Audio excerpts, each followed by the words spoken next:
MBBS in just 16 lakhs. Kyrgyzstan, Central America, Russia, Georgia. Orbit Global Education.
డిపార్ట్మెంట్లో ఒక operation అంటే ఎప్పుడు రెండు ప్లాన్స్ ఉంటాయి. ఒకటి ప్లాన్ ఏ, ఇంకోటి ప్లాన్ బి. నువ్వు ఇప్పుడు దొరికింది plan below.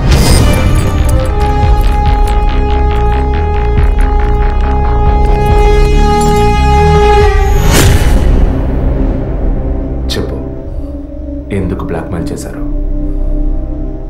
Padma, Jessica, father, మా వదిన అభినయ, ఇంకా కళ్ళకు తెలియని ఎంతోమంది. అంతా నీకు తెలుసు. చెప్పరా?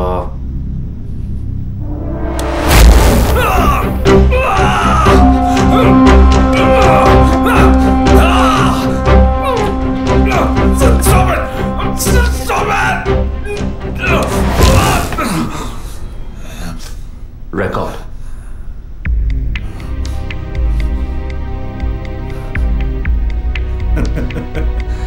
నేను భయపడను. ఏ రోజు మా తప్పు బయటపడుతుందో ఆ రోజు మిగతా వాళ్ళ తప్పు తెలియక తప్పదుగా. అందుకే అడుగుతున్నాను, హాస్పిటల్లో ఏం జరుగుతోంది? డాక్టర్స్ చేస్తున్న పని ఏంటి? డాక్టర్స్ మాత్రమేనా? Jessica, sky TV CEO wife. తను గొప్ప క్రికెట్ ఫ్యాన్ మాత్రమే కాదు, ఆల్రౌండర్ వినోద్ మెహ్రా అంటే ప్రాణం ఇచ్చేంత ఫ్యాన్. ఆటోగ్రాఫ్ తీసుకుంటారు, ఫోటో తీసుకుంటారు. కానీ తనేం చేసిందో చెప్పనా? తనకు పుట్టబోయే బిడ్డ తను అభిమానించే క్రికెట్ ప్లేయర్లా ఉండాలన్న ఆశతో ఆ క్రికెట్ ప్లేయర్ వీర్య కణాలని బౌలునని లక్షలిచ్చి వరం హాస్పిటల్ నెట్వర్క్ స్పర్మ్ బ్యాంక్ నుంచి కొన్నది. అది కూడా ఆమె భర్తకి తెలియకుండా. మినిస్టర్ విద్యాధర్ రావు తన ఒక్కగానొక్క కొడుక్కి తండ్రి అయ్యే అవకాశం లేదని, తన కొడుక్కి వారసుడు కావాలి, తన రాజకీయాలకి వారసుడు కావాలన్న స్వార్థంతో కోడలంటే కూతురు లాంటిదన్న జ్ఞానం కూడా లేకుండా తన వీర్య కణాలనే. తప్పు ఎవరిది?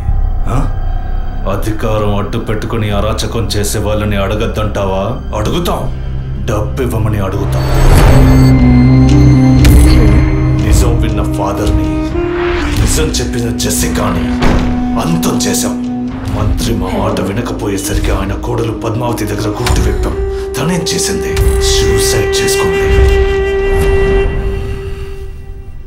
డాక్టర్, జెసికా, మినిస్టర్, ఇప్పుడు వాళ్ళు తప్పు చేశారని అనుకుందాం. మా వదినే తప్పు చేసిందిరా. చెప్పక తప్పదా?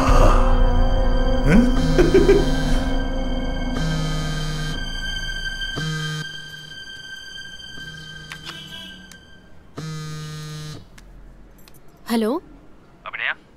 అవును, ఎవరు? నేనెవరన్నది ముఖ్యం కాదు, కానీ నువ్వు ఒక ముఖ్యమైన విషయం తెలుసుకోవాలి. హలో, నువ్వెవరో తెలియకుండా ఏ విషయం వినాల్సిన అవసరం నాకు లేదు. నువ్వు చెప్పక్కర్లేదు.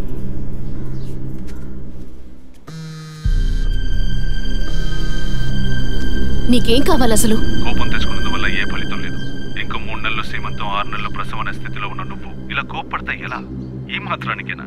నీకు తెలియని నిజం చెప్తున్నాను, విను. నీ కడుపులో పెరిగే బిడ్డకి తల్లివి నువ్వే, కానీ ఖచ్చితంగా నీ భర్త మాత్రం తండ్రి కాదు.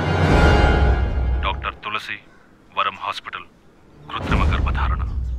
ఈ విషయం నీకు నీ భర్తకి మాత్రమే తెలుసు అనుకుంటున్నావు కదా?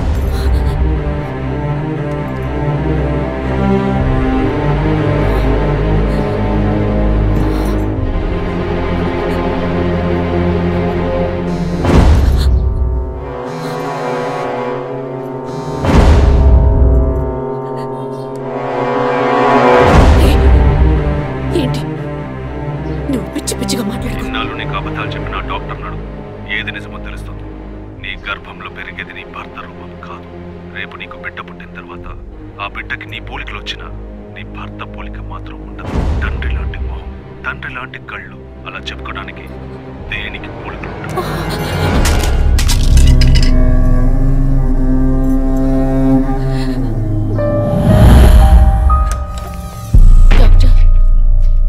ఏమిటి చెప్పమ్మా? నా కడుపులో పెరిగేది మా బిడ్డే కదూ. ఎందుకు డౌట్? నీ బిడ్డే. అది కాదు డాక్టర్, నాకు నా హస్బెండ్కి పుట్టబోయే బిడ్డే కదూ. అడుగుతున్నానుగా, చెప్పండి డాక్టర్ ప్లీజ్. నాకు నా హస్బెండ్కి పుట్టబోయే బిడ్డే కదూ. కాదు, నీ కడుపులో ఉన్నది నీ హస్బెండ్ వీర్య కణాలతో కలిగింది కాదు. స్పర్మ్ బ్యాంక్ నుంచి తెప్పించిన వేరే వ్యక్తి వీర్య కణాలు. ఎందుకంటే నీ హస్బెండ్ వీర్య కణాల మూలంగా ఏ విధంగానూ సంతానం కలిగించే అవకాశం లేదు. అయితే ఎందుకు డాక్టర్ మీరు ఇంత పచ్చబద్ధం వాడారు? ఏం చేయను? ఇంకొకరి వీర్యకణాలు తెప్పించి పెట్టాను. ట్రీట్మెంట్ తీసుకుంటే నువ్వు ఒప్పుకుంటావా? ఒకవేళ నువ్వు నీ ఫ్యామిలీ ఒప్పుకున్నా నీ హస్బెండ్ ఒప్పుకుంటారా? అప్పుడు మీరు ఎందుకు చేశారు డాక్టర్?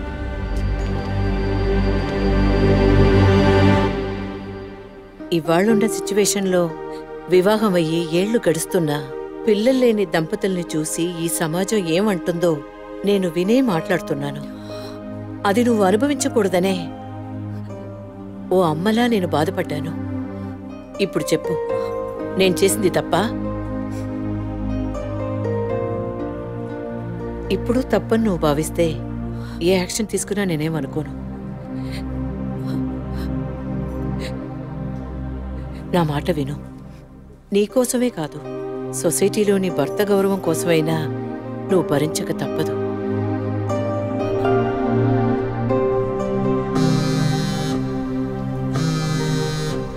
నీకిప్పుడు ఏం కావాలి?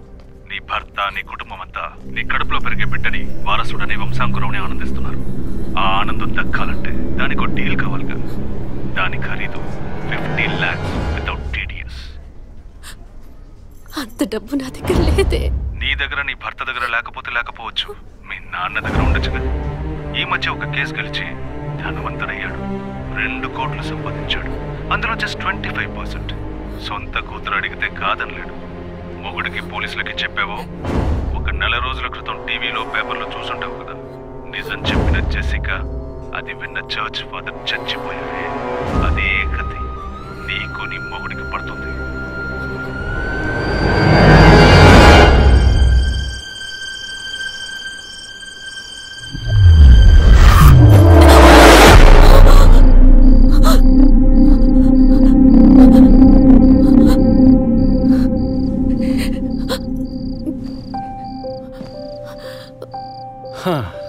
ఈ మధ్య ఆఫీస్లో నేను సరిగ్గా పనిచేయలేకపోతున్నాను. అబ్బాయి పుడితే ఏం పేరు, అమ్మాయి పుడితే ఏం పేరని ఆలోచించడానికే టైం చాలటం లేదనుకో. మీరేం కోరుకుంటున్నారు? అబ్బాయా, అమ్మాయా? ఇన్ని రోజుల తర్వాత మనకంటూ ఒక బిడ్డ పుట్టడమే సంతోషకరమైన విషయం. సరే, పుట్టబోయేది అబ్బాయా, అమ్మాయా, ఏం పేరు అవన్నీ వదిలే. బిడ్డకి ఇన్షియల్ ఏమిటో చెప్పు చూద్దాం.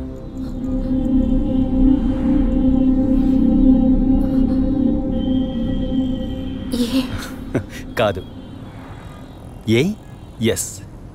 ఏ for Aravind, S for Shri Abhinaya. బిడ్డల మీద తండ్రికి మాత్రమే హక్కు ఉందనుకుంటే సరిపోతుందా? అన్ని నొప్పులు భరించి భర్తగా ఆ గుర్తింపు నాకిచ్చిన నీకు ఆ మర్యాద, హక్కు ఉంటుందిగా.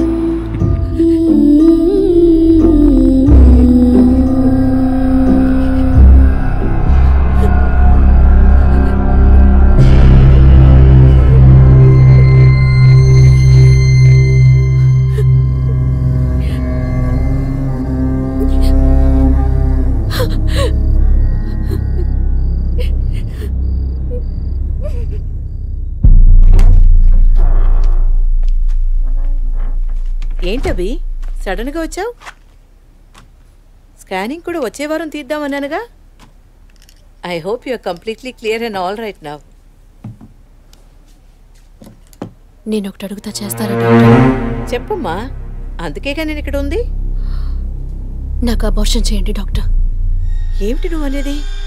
అవును డాక్టర్, నా కడుపులో పెరిగే పిండాన్ని తీసేయండి. అది నీ బిడ్డ కాదు, ఇది నా బిడ్డ కాదు. నా కడుపులో బిడ్డంటూ ఉంటే అది నా భర్తకి సంబంధించిందే అయి ఉండాలి. ఓ ఆడపిల్లకి అమ్మనే స్థానం ఎంత ముఖ్యమో నువ్వు ఇప్పటికైనా అర్థం చేసుకో. అమ్మ అనిపించుకుంటే సరిపోతుందా? ఆయనకి నేను ద్రోహం చేసినట్టు కాదా? నా హస్బెండ్కి నేను పవిత్రంగా ఉండాలి, అదే ముఖ్యం నాకు. నీకు కొడుకే కాదు, నీ భర్తకి వంశమే లేకుండా పోతుంది. మాట్లాడకండి డాక్టర్. ఎన్నిసార్లు ఎంతమందికి ఇదే చెప్పుంటారు. ఆడదానికి బిడ్డే ముఖ్యమా, భర్త కాదా? తల్లిని కాలేదని ఆయన ఎప్పుడూ నన్ను తక్కువ చేయలేదు. అందుకే ఆయన అంటే నాకు పంచ ప్రాణాలు. నీ హస్బెండ్ పర్మిషన్ లేకుండా అబార్షన్కి వీలు పడదు. ఎవరి పర్మిషన్ తీసుకుని మీరు ఈ పని చేశారు? వారికి మీరు ఎలా చెప్తారో నాకు అనవసరం. నాకిది ఉండకూడదు. మిమ్మల్ని కాపాడుకోవాలనుకుంటే నేను చెప్పినట్టు చెయ్యండి. ఇన్నేళ్ళు అమ్మని కాలేకపోయినా సహించాను, కానీ ఈ నీచాన్ని సహించలేను. తొలి రాగం చెరిపేను ఎదగెదూరం, కను పాప దాటి వచ్చే కలయిదారం, కడుపు తడితే నీ కాలు ఇదను తడినే బావాలు, చివురు తొడిగే ఉసురు తెలిపే నిజము సుఖమే, అతడి పొలిక అమ్మంటి పొలిక చిన్నరి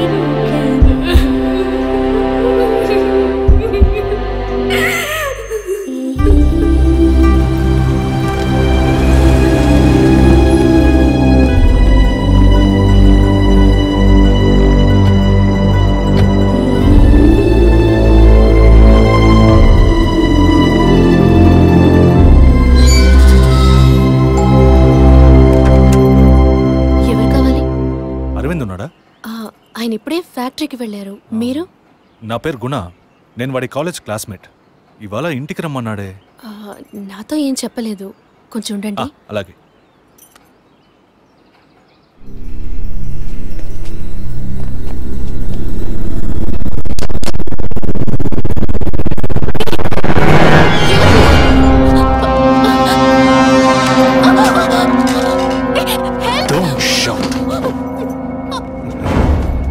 నా వాయిస్ని కూడా కనుక్కోలేకపోయావు కదా?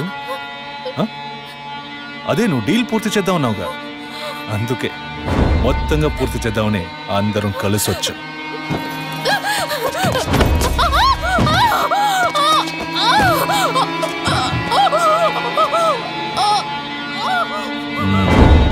ఎప్పుడు ఏ క్షణంలో నువ్వు బిడ్డని వద్దనుకున్నావో అప్పుడే అర్థమైంది నిన్ను నమ్మకూడదని. ఏ నిమిషంలోనైనా నువ్వు మా గుట్టును రట్టు చేస్తావని. నువ్వు తప్పు చేస్తున్నావు. అవును, పెద్ద తప్పే చేశాను. వారితోనూ విజయ్తో చెప్పకపోవడం. తెలియకుండానే ఇంత చేసామనుకున్నావా? ఇది థ్రిల్ అంటే.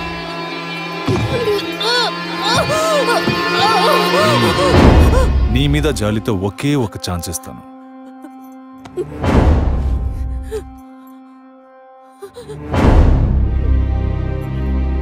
జాన్ చెప్పు. తను మొండిగా మాట్లాడుతోంది, నువ్వు చెప్పు. స్పీకర్ ఆన్ చేయి. చూడవి, కావాలంటే డీల్ క్యాన్సిల్ చేసుకుందాం. నువ్వు నాకు డబ్బు ఇవ్వక్కర్లేదు, కానీ నీ కడుపులో పెరిగే మన బిడ్డని నువ్వు ఏమీ చేయకూడదు. పుట్టబోయే బిడ్డకి నీ మొగుడు తండ్రి కాకపోవచ్చు, కానీ తల్లివి నువ్వే కదా. జీవితాంతం నువ్వు, నీ భర్త, మన బిడ్డ సుఖంగా సంతోషంగా బ్రతకండి. గౌరవ్, చూడు, మాట వినకపోతే లేపే. ఇప్పుడు చెప్పు, బిడ్డ కావాలా వద్దా?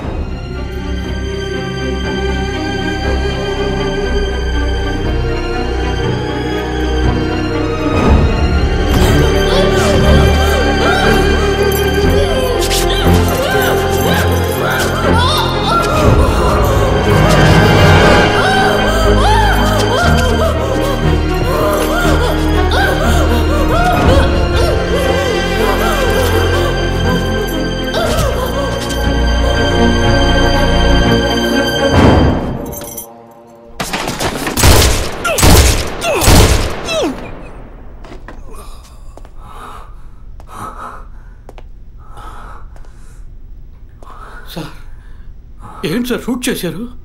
అన్ని విషయాలు తెలిసిన వీడికి ఒక్కడికే సార్? ఉన్న ఒక్క ఎవిడెన్స్ షూట్ చేశారు. ఏంటి పెద్ద ఎవిడెన్స్? ఇలాగే ఎవిడెన్స్ ఎవిడెన్స్ అంటూ అన్ని వదిలేస్తున్నావు. వీడి వల్ల ఊరికేదేమీ లేదు, చస్తే చావని.